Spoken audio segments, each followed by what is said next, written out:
Hi, everyone. Welcome to the 700 Club. Game on. The first GOP primary debate is just hours away. 8 candidates will take the stage tonight, hoping they will grab the spotlight. Well, missing from the pack is frontrunner Donald Trump, who's skipping the event. And that leaves the 2 top contenders to go after each other. CBN News White House correspondent Abigail Robertson reports from Milwaukee. Tonight will be the first time Americans see the top 2024 GOP contenders square off against each other. Each hopes to grab the national spotlight and break away from the rest of the pack. On stage will be Tim Scott, Ron DeSantis, Nikki Haley, Vivek Ramaswamy, Chris Christie, Mike Pence, Doug Burgum, and Asa Hutchinson. Former President Trump chose to sit this one out. I like the debate. I mean, I probably am here because of debates. I don't mind it at all. But when you're 40 points up, but why would I let these people take shots at me? The latest Fox News poll has him leading the field with 53%. DeSantis is second at 16%, and political newcomer Ramaswamy is third at 11%. Since candidates are positioned according to their polling, that puts DeSantis and Ramaswamy at center stage. Thanks to you guys, I will be in the middle of that stage tomorrow to kick off the real season of this campaign. In an unusual move, the 38-year-old political newcomer held a welcome rally Tuesday night in Milwaukee. He's not afraid to speak what everybody's been thinking for a long time. Do you think he has a shot at being the GOP nominee? Yes, definitely. Otherwise, I wouldn't be here. The RNC required all candidates to sign its Beat Biden pledge in order to be on stage, stating that they will support the eventual GOP nominee and will not participate in any debate not sanctioned by the group. Trump has not signed the pledge and currently has no plans to participate in future debates.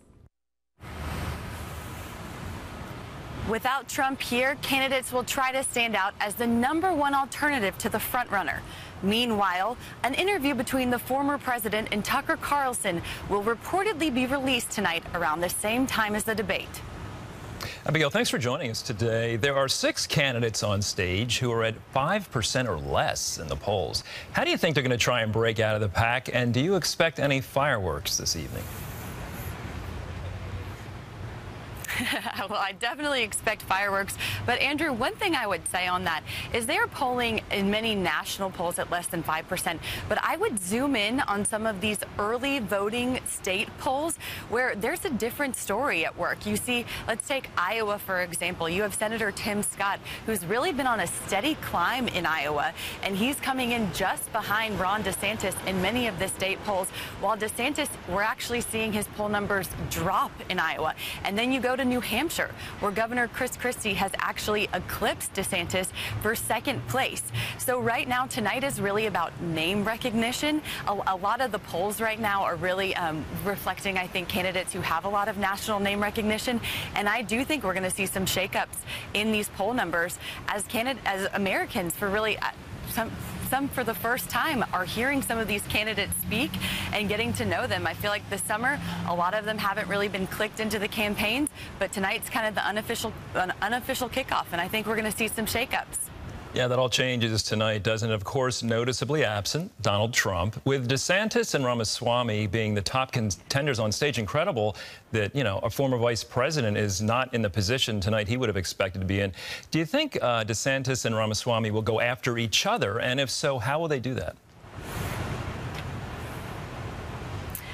Definitely. And, you know, DeSantis has sort of had a target on his back all since this started. He's really been solidly the 2nd place choice so far. So for months, the other candidates have been prepping their attacks against DeSantis. But Ramaswamy only recently has kind of gaining a lot of attention. I've been hearing on the campaign trail, people who are hearing him really like him. And I expect a lot of candidates are gonna take shots at him. There was a leaked memo that was reportedly set for Ron DeSantis. DeSantis has distanced himself from this, but it laid out a strategy for DeSantis to attack Vivek as fake and some other hits against Vivek. And I think we're going to see other candidates take some shots at him. Nikki Haley has questioned just his views on Israel and reducing U.S. support to Israel. I think we're going to see Mike Pence make some comments about a statement Vivek recently said in an interview where he kind of raised some conspiracy theories about 9/11. So tonight could either be a really great night for Ramaswamy, this political newcomer, if he holds his own, or we could kind of start to see his flame burn out if he doesn't have answers for some of the attacks the other candidates are sure to send his way. All right, it'll be an interesting night, everybody. That's Abigail Robertson in Milwaukee for the GOP debate. We appreciate her joining us. In other news, the day after the debate, President Trump will turn himself in for processing at an Atlanta jail. George Thomas has that story and more from the CBN newsroom. George. Thank you, Andrew. Hello, everyone. As you said, Mr. Trump will surrender himself on Thursday in Georgia. He'll appear in a courtroom to face charges related to the 2020 election and his alleged efforts to overturn those results. The judge in the case has set Trump's bond at $200,000. The GOP frontrunner will have to pay 10% when he surrenders in Fulton County, Georgia. He'll also have to agree not to intimidate any witnesses or co-defendants or make any threats on social media. By the way, some of his 18 co-defendants have already turned themselves in. Attorney John Eastman, the alleged architect of the plan, was booked on Tuesday. Turning now to the Middle East, where the chairman of the U.S. Joint Chiefs of Staff is visiting Israel. The head of Israel's defense forces hosted General Mark Milley in Tel Aviv. The trip billed as a farewell visit, as General Milley's 4-year term ends pretty soon. Lieutenant General Herzi Halevi noted that Milley's time was marked by unprecedented joint operations between our two nations. Milley's trip comes amid growing concerns in the Pentagon that political divisions are weakening Israel's military readiness. Some IDF reservists are threatening not to take part in drills over the government's attempts to reform the judicial system. CBN News Middle East correspondent Julie Stahl reports on the impact this could have on Israel's national security. As part of the protests, thousands of IDF reservists are threatening to refuse serving.